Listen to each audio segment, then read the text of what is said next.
afternoon, good evening, depending on where you are.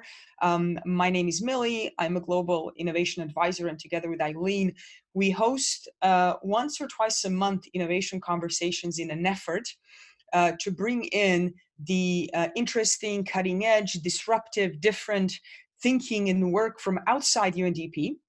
So we can learn quickly and see to what extent we can bring in value into the organization by, well, in some cases, borrowing, stealing, and cheating, and partnering with really interesting, smart people outside the organization.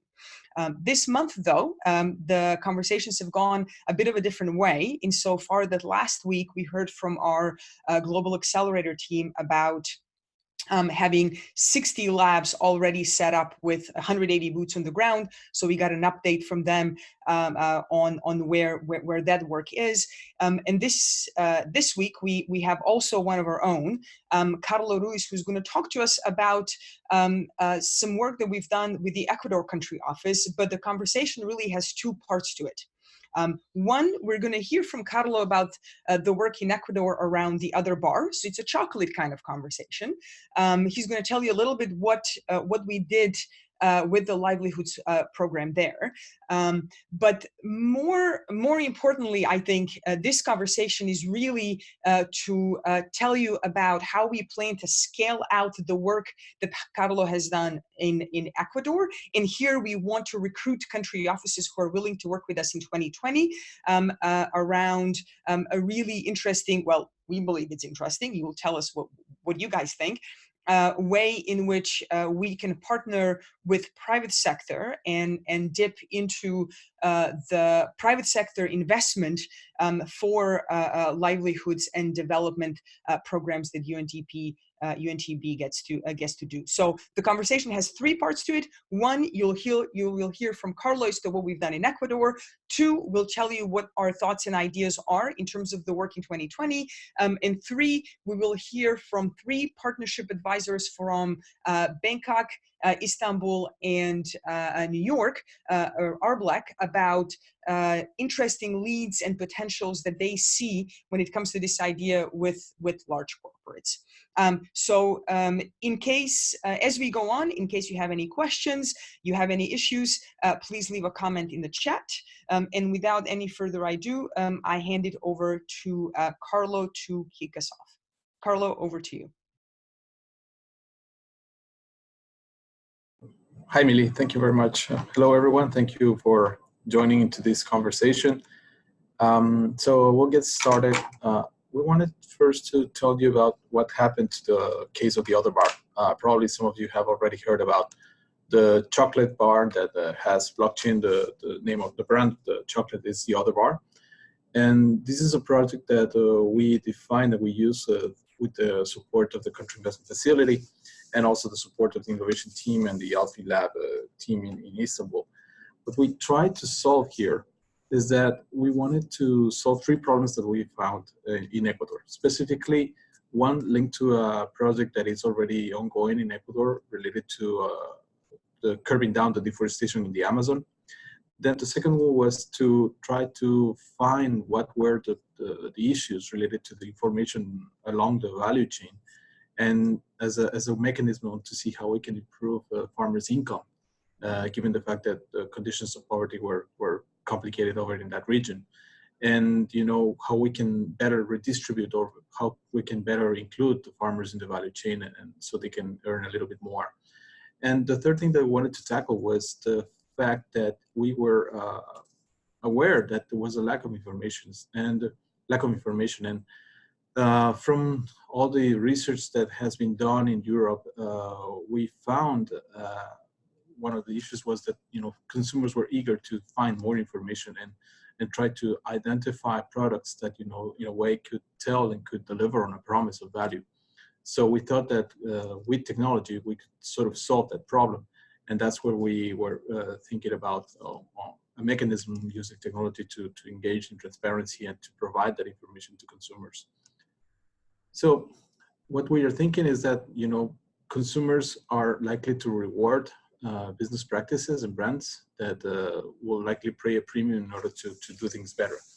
And what we thought was that if consumers are willing to do this, consumers will prefer products that can deliver on a promise, as I said before. So we use for this, first of all, we wanted to show that the bar was sourced from sustainable managed crops, in this case cacao beans. Then we also provided the idea of technology and using a blockchain platform in order to trace and to show the consumer all the path and all the journey of the cocoa beans as once he gets it make into a bar. You also wanted to show how this value proposition will support farmers to earn a little bit more and have a clear understanding that we're not just paying a little bit more over the market price, but we did an income analysis in the region to see what is the needed income, and also we did a market analysis on what was happening in the region. So we come up with a number and with a price that it's fair to every single part of the value chain. And also we wanted to provide, given the fact that the consumers are willing to do that, we want to provide a sort of a gaming option for the consumers so they can start engaging not only in seeing what's going on and using the traceability as itself, but also to see and to show them that they can also contribute and they can be part of the solution, and they can join the efforts of the company and in those impact projects that we wanted to provide them a solution. So that's how we came up with this prototype. We called it, we designed a chocolate bar, and each one of the chocolate bars is sourced by APOSAE, which is the association from the Amazon that we're sourcing all the chocolate. Chocolate is organic, and once we got this chocolate bar, what we wanted to do is we wanted to try and use it as an experiment in Europe. So we designed this chocolate bar. This chocolate bar has a token in it. You can see the little picture on the right side and the bottom. It has a little token, and that token has a monetary value. And that monetary value gives the consumer the chance to invest either in he can get a discount on the next purchase, or he can also contribute to the impact project that we decide and we design in this case. In this case, the impact project was to support the farmers to renew their plantations by providing them with new plants that are more better engineered in order to become more productive. Given the fact that one of the drivers of deforestation in the Amazon is the fact that farmers are cutting more trees in order to plant more cocoa plants or other crops. So the idea of giving them new plants that will be more productive, that will in a way curb down deforestation. So linked to that, and with the token and the blockchain platform, allows you also to track what's happening and what's happening with the impact that you are donating to. So consumer will be able to follow and to be informed on what happened with his donation or her donation. And in a way, they would see and they will get messages each time. For instance, the tree is collected from the nursery, and then when it's planted, and they will have all the information related not only to the tree and the impact project, but also all the information related to how much they were paid, how long it took it to pay them, and that sort of thing. So we thought that this could be something that will also engage the consumers as well. The tokens in this case, they pre-finance the impact project that the country offers. So in this case, the brand is UNDP because it's an experiment from us, but this prototype allows us to pre-finance the impact projects that we're doing, in this case, the trees, which are linked to other supply chain development things that we're doing with the farmers. And they will allow us to provide with funders so we can start doing these impact projects, and at the same time we can support and we can in a way partner with a brand that will be interested in showing this to them as a mechanism of how to improve consumer loyalty. So far we have produced 27,000 bars they're right now for sale in the UK market, but also in Europe. Up last week, I had the numbers that around 17,000 coming already pre-sold, and we're shipping them right now. So we're very happy about those numbers. The bars have only been sold online. And we are starting, and we hope that we get the first batch of information in the first week of January to see how consumers have engaged with the tokens and to see if consumers are choosing to get a discount or choosing to finance the impact project, which will tell us, what is the engagement of the consumers. And actually, it will allow us to have a case and data to tell the private sector that wants to use this model with their own brands. It doesn't have necessarily to be chocolate. It could be T-shirts or something else. that, you know, this is creating and generating consumer loyalty, and, you know, it's good for the products, and it will be in the same time good for the first mile of the value chain, because we will be doing impact projects. So the thing is, like, once we provide the consumer with this solution, what we're looking for is that, you know, in a way, brands find out and see that, you know, this is a good way, a good marketing strategy. And instead of using marketing budgets in order to, like, do advertisement or, you know, campaigns and that sort of thing, they could also show the consumers that, you know, instead of spending the money like that, we're going to start doing impact projects at the first mile, and that will pull consumers into choosing my brand, because I am doing things, but not also doing things well, but proving that I am doing them. So, as I always say in this project, and the mantra of this project is, we're going from storytelling, you know, telling that we're doing great things, to story doing. We're doing the impact projects, and we're already doing something. The brand will choose to start doing the impact project, and then we'll go to story proving, which will be used and will be thanks to the component of technology, so technological solution that will allow us to, you know, show the consumers what we are doing step by step. You know, we can prove them not just with a seal or telling something, but, you know, they will be able to see it on real time. So in a way, this slides shows you a little bit how it will work. Ideally, we will partner with a brand, the private sector. Once the private sector, we get together and we identify what kind of thing they want to contribute to. It could be an SDG and a specific SDG, or it could be something that they want to work with their first mile of their value chain, or the country where they source from, or they might not have a very clear idea and they just they want to ask us how they can contribute better. As soon as we identified a common project or the impact project that they want to do, then UNDP goes to the platform provider of the tokens and the blockchain, and, you know, we will tell them to issue tokens. Once those tokens are issued, then this brand will purchase the tokens, and, you know, the income from those tokens will go to two places. One will be, let's say, just for the example's sake, that, you know, 90% of the cost of each one of the tokens will be transferred to UNDP in this case, to start doing the project at the country office.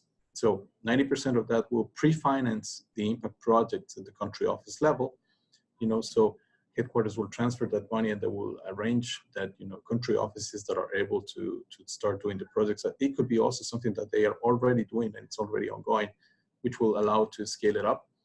And then the other part with it, the 10% will go for discounts. So that's where we will, you know, allow the consumer to choose whether they want a discount on their next purchase, which is okay because, you know, in any way, the fact that there's keep on buying the same product shows that, you know, they're keep on buying and the company will still invest in impact projects. Or, you know, they could donate it to the project that UNDP is already going. So they will retransfer that component of the money over there. So in a way, this is a very simplified mechanism of how we see that this could start working, and could be also potentially a new way on how to harness resources from the private sector to start engaging in accelerating SDGs. So this is one of the things that we wanted to show to you guys. Then I'll hand it over to Mili to tell us a little bit more about the other things that we are already doing that are linked to this. So Mili, over to you. Sure. Thanks, Carlo. You can maybe skip through the next two slides as I kind of talk through. Yeah. So next one as well. So I mean, what we found with the other bar, and again, we started with a portfolio of a couple of things, working with the Lebanon country office of the cedar coin, protection of the cedar forest, working with the Morocco country office around argan oil. We found that the other bar is the first one where we have a proof of concept. And what we found with the bar is this massive amount of media attention, right? New York Times wrote about it, BBC, NPR, and you know, there are a couple of reasons for this, right? One, people got very excited about, you know, sort of collapsing number of layers between consumers and producers. So as Carlo pointed out, there was a gamification aspect of this. When you choose a token to plant a tree, you can see where the tree goes to. You can see the first mile farmers who have actually helped get you the chocolate that you're eating. 18 out of 20 something thousand bars sort of went off, were pre-sold and within a couple of days, right? So one side of this is a sort of a media currency. The other side of this is that we found is that consumers are indeed, a lot of the research that we picked up before going into this work validated that consumers are willing to pay the premium for goods that reflect real value. And what we mean by real value is value that includes sort of the social value. So ensuring that farmers in the first mile producers get good livelihood out of the work that they do. Environmental value, meaning that the resources are managed sustainably. This is why we thought we were sort of really smart. The bar was called the other bar. So this whole idea is now termed the other way of sort of creating value. Just out of curiosity, we have about 27, 28 people online. The reason for the other way is that currently there's research to show that some of these goods do not reflect the real value. So let me ask you a question. When you go to a coffee shop and pay $4 for a cup of coffee, how much money do you think out of those $4 go to the first mile, go to the farmers who are actually working on the first mile of producing coffee? Put in a comment in the chat for us. How much money do you think out of a $4 cup of coffee that you bought in Macchiato or in Mona's if you're in New York actually ends up going to the first mile? So we have 12 cents. We have few cents, 20 cents, very good, 10 cents, 5%.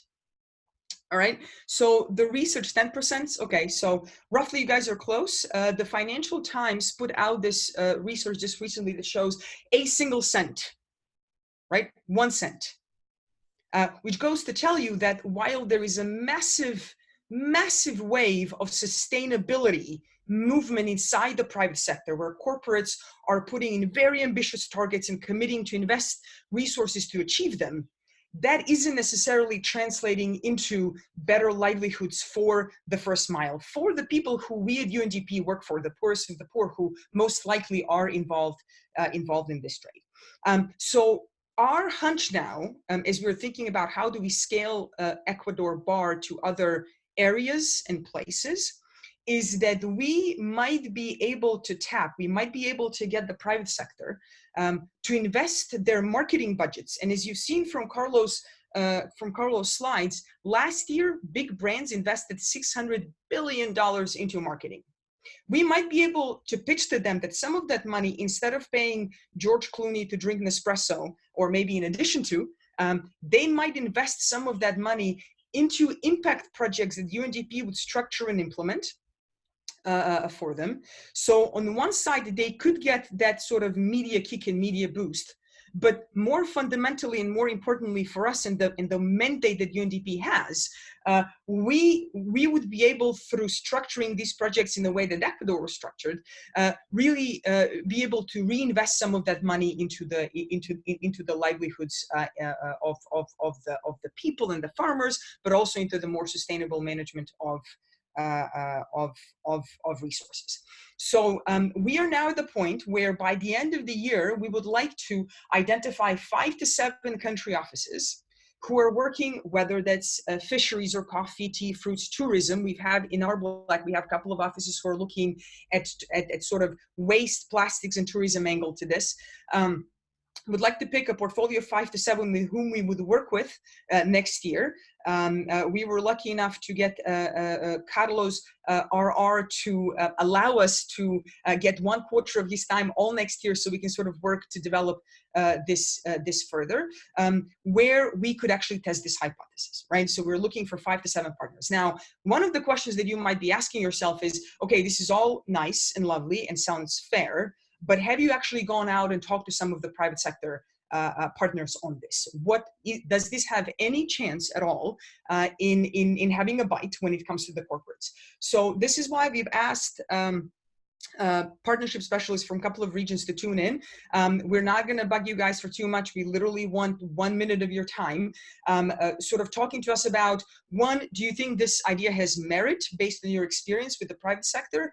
And in your work to date, have you found do you think there are potential entry points that we can explore with the private sector partners who you have that might be willing to work with us on this. And we're going to work east to west, if for no other reason that our colleague from Bangkok should be having dinner or is about to go to bed. Ruchi, I hope you're online. I saw you on the list a little while ago, so I'm going to hand it over to you to give us a sense, to give us your perspective and our BAP perspective. Thank you, Millie, and thanks, Carlo, for such an excellent overview. And definitely, it does make sense, and I can't stress enough on the points that you've already raised. You know, companies are stepping up on how they want to strengthen their supply chain in the near future. So here, you're actually providing them a solution which is not just scalable, but also replicable for any country and can be easily applied to any sector. So it is sector agnostic. And second, you know, these partnerships can actually incentivize brands to work more closely with their consumers, because constantly big brands, even small companies, are looking out for ways where they can strengthen that connect with their consumers, speaks with their employees, and then, you know, complete the circle. So you're appealing to both the heart, which is for social good, empowering communities, sustainability, and you're speaking to the head, to the CEOs, to the corner office for increasing their profits and increasing the brand connect and the recall with consumers. Now, on your second question, in the region, we have a number of private sector partners, as you would know. You know, we have the strategic engagement with Citi in 27 countries. We have Coca-Cola, Unilever, you name it all. At least in all the sectors, we have one or two nice partnerships across the length and breadth of our region. We are hoping, you know, with such a project that you've created, we would be able to work with a few countries in our region and at least kickstart it with 2 or 3 sectors. Of course, I mean, there's no prize for guessing, but the most promising ones would be something like garment or textile, which is under tremendous pressure from the international fraternity to be more transparent, to be more responsible in human rights. So imagine, you know, you can actually pick up a garment and know all the way through the supply chain and the value chain who created this garment, where it started, where did its journey start, and how much, you know, is actually made by that woman who created that garment in a country like Cambodia, Bangladesh, Vietnam. The second, of course, I mean, you know, all these, you already refer to it, these big multinationals are committing to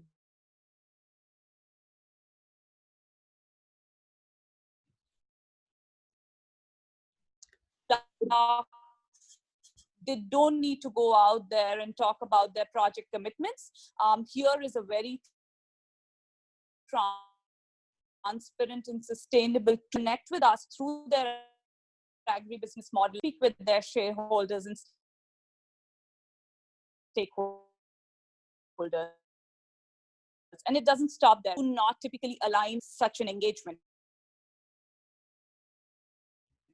Employment for empowering communities. So, you know, depending on how you want the private sector to come in, there are multiple fits and entry points that we could create. And I mean, we've started a few conversations with you already for a few partners. One is in consumer health. The second one is in garment and textile. I know it's also happening in another region. We hope we can, you know, replicate something in the first quarter. And by the way, this will not give you big millions, but this will give you that strategic content and meat that we can create. Thank you. I'll stop here. Yeah, absolutely, Ruchi. Thank you so much. And that's exactly it. I think, you know, with this initiative, UNDP has done few of these, right, from different angles. For example, we have Lion's Share, which is another example of sort of strategically engaging private sector over big sustainable development goal like missions. And this is no different. What we're really trying to test here is whether the conditions are there to start rethinking what is the true value of the goods that we produce and consume. And very, very selfless plug, the Istanbul Innovation Days in 2020 on April 6th and 7th, where the administrator is confirmed to attend, is going to explore various aspects of quote unquote new economy, where this aspect of value is a big part of it. So Ruchi, once more, thank you so much. Very much looking to having a couple of country offices from our BAP in the portfolio. Ivan, a partnership advisor from Istanbul, just let me know that he is unable to join. We currently have a ResRep meeting and a deputy ResRep meeting in Arbek. So he's tied up. We'll make sure to get his feedback and send it to you guys when we send the recording of the webinar. So we will move directly to Arbek. and Francesca. Francesca, over to you.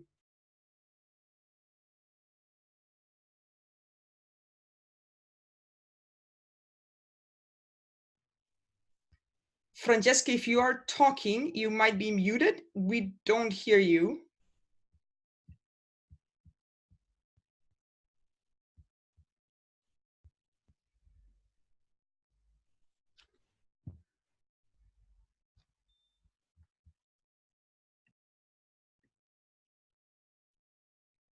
I'm not able to hear Francesca. I'm not sure if it's me or if it's the rest of the group. It might be a technical glitch on either one of our sides.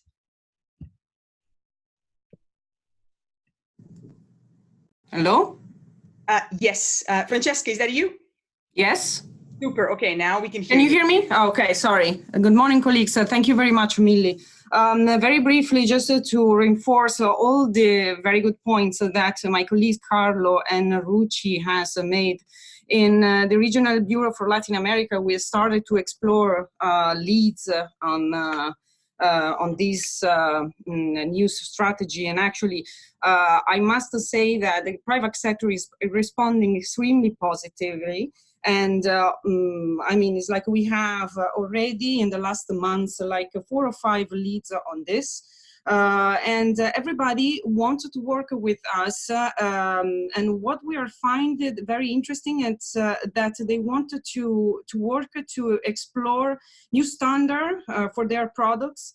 And find the ways to make them more sustainable. So sustainability is actually a very good point of entry.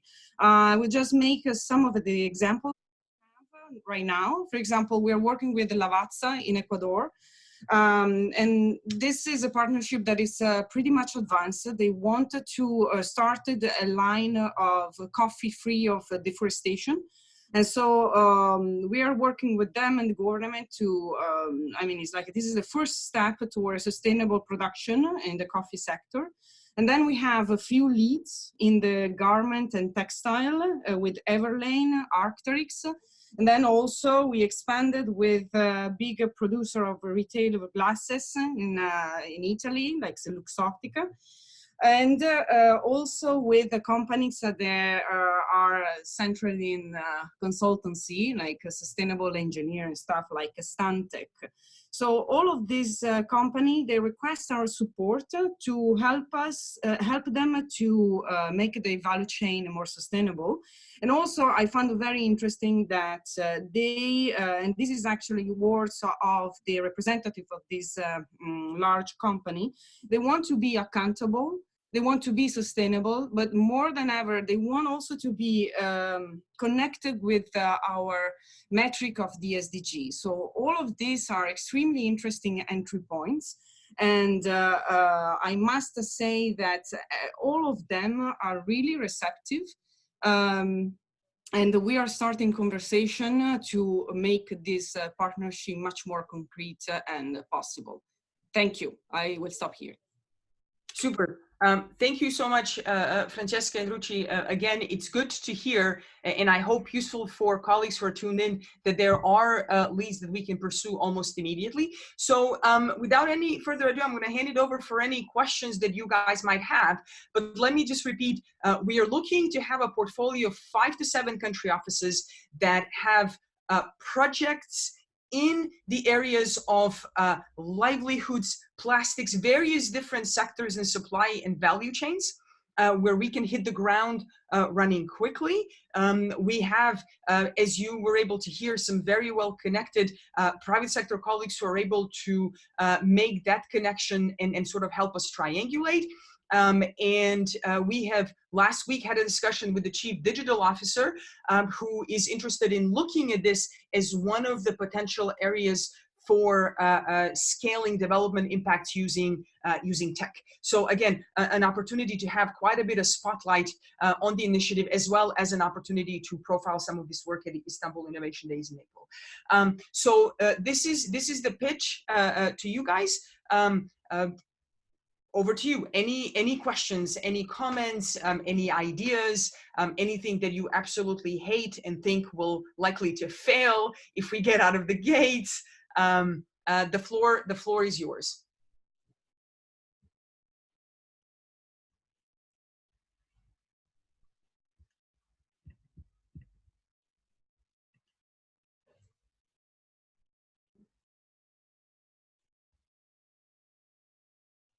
Millie, while we hear from our colleagues, I think it would be interesting to mention some of the things that, we can start thinking about on country offices that might be interested in joining the initiative. So basically, right now, and this is depending on the stage and the things that each country office is doing right now, but as I mentioned before, we can start working around already ongoing projects that you guys already have, or we can start, things that, are on the point to start. So that will give us, a room for quick results, like quick wins. So that could be like ideally one of the best scenarios. But, and also, ideally we will have also an onboarded team, that is already working. This will allow us, to show faster results to the actives, to the private sector. But this, of course, will also help the office to accelerate the results that they have to deliver on each level, on each CPD basis. Ideally, as Millie already mentioned, we can offer support for this on the technical side, and then we will discuss that on a basis. On a basis of each country office basis that is interested in, that we can get in touch with. Very good. We have our first question, which is, and this is for Ruchi and Francesca. What offices are potentially interested in this? This meaning this in RBAP and LAC. And then another idea. Another question is, I think the idea of the other bar is great. Just one small question, how this initiative was accepted by the Fair Trade. So let's go to Ruchi first, then Francesca, and then Carlo.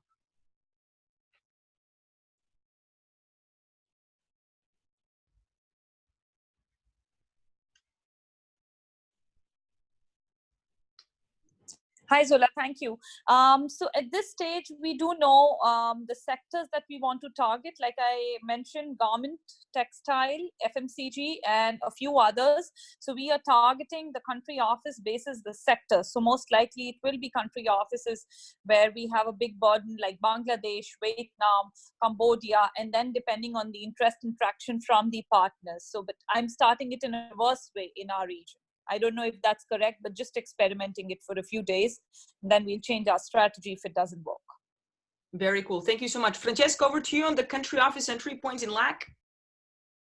Yes, thank you. Actually, we are crossing like the interest of the companies with our operation, the existing operation in Latin America. So, for example, we have Ecuador, Peru, Mexico, and Guatemala lined up. That's great. Thank you so much. Carlo, over to you for the question about the fair trade. Yeah, we haven't had a conversation with fair trade, and it's not, I mean, our idea was not to compete one to each other, and mostly to see how these interact and to point it as an experiment. And the thing that is different from the fair trade and than us is that we wanted to go and do the extra mile. And, you know, fair trade provides a seal, you know, they will tell you, yes, this company or this brand is doing this. But we wanted to go a little bit more ahead and, you know, tell them, you know, we can prove it and you can see it and you'll be able to participate in it.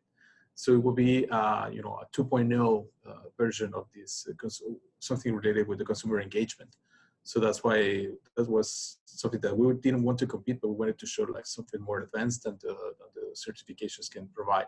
And of course, there are other certifications, not only for trade, but also organic, and, you know, that also adds up on the narrative of the brand that wants to like sell more and, you know, wants to show that they're sustainable.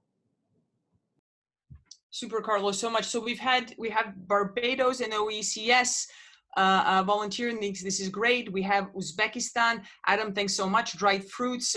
Please, let's get in touch with Marina and Carlo and see what are the entry points there for both you and Nicola, obviously triangulating with Ivan in Arbeck and Francesca in Arblek. We also have a plea to Ruchi about considering furniture, keeping IKEA in mind. So I'm going to leave that to you guys. We have a question from Anisha saying, would a country office still under sanctions such as Sudan be considered? We have a fairly large portfolio of interventions on livelihood building, supporting small producers. Carlo, what do you think? I would say that we need to like analyze them on a case basis, because demand is a very important component of this. And as long as we can identify the demand and what will be the output of the products or the brand that will source for these products. That's something very important. And the fact that you need to, like, unless you do it in a national scale, and you know, it will be necessary to see if it will work and the consumers of that country will react to this kind of idea. But you know, it will be important to analyze the cases by cases to see if the fact that there are sanctions will not allow to export some of the products, and then will not be able to engage in brands that are sold internationally. Very good. So Anisha, let's triangulate and get Jen Colville online as well, and have a discussion and see what's doable. Carlo, another question to you. Are we also considering packaging using only recycled materials? Do we have any feedback on the current branding of the bar? Yeah, actually we used the recycled materials for the packaging. The foil that you see there is also recyclable as well. And we got in touch with a Dutch company actually that wants to, and is interested in maybe selling in bulks. Like they are this supermarket online that they are trying to get rid of the packaging and that sort of stuff. So they were interested in making like this version of the other bar that will be sold in jars, in glass jars, or people can go and buy the chocolate in bulk and then put them in their own containers. So that's another idea. And you know, those are things that are still continuing on developing it, and new people are saying, oh, can we do this and this and this? So it's been great, you know, to see what is the potential of like where the brand can go, where are the things that we can change about it, and to see, you know, what will work better as well. Yep, very good. So what you see on your screen is a Google form. Okay, a friend from India, always 1 million ideas. I love it. We may like to consider Swedish collaboration. Tetra Pak is working with communities for packaging. Very good and noted. Thank you, Afrin. You see a link on your screens. We will send this around as well. It's a very short form to give us a sense of what you're up to, what you're doing, and obviously if you're interested, we will kindly ask you to drop us a note using the link, and we will be in touch with you over the next couple of weeks. Again, we're trying to wrap the research and assessment with country offices up by the end of the year, so we can hit the ground running quickly next year. So with this in mind, Ruchi, thank you so much. There has been no call where we didn't absolutely abuse you either for the early morning or late evening. Thank you very much. Francesca, as well to you. And of course, Carlo, thank you so much for leading on this and taking us to the other way. I'm sorry, I had to finish like that. Thank you guys so much. We will make sure to circulate the link to the webinar as well as the slides, so we can hear from you on the forums, and looking forward to hearing from you. Thank you so much for tuning in for another innovation conversation. We will see you in next year. All the best in the upcoming holiday season. Best. Ciao.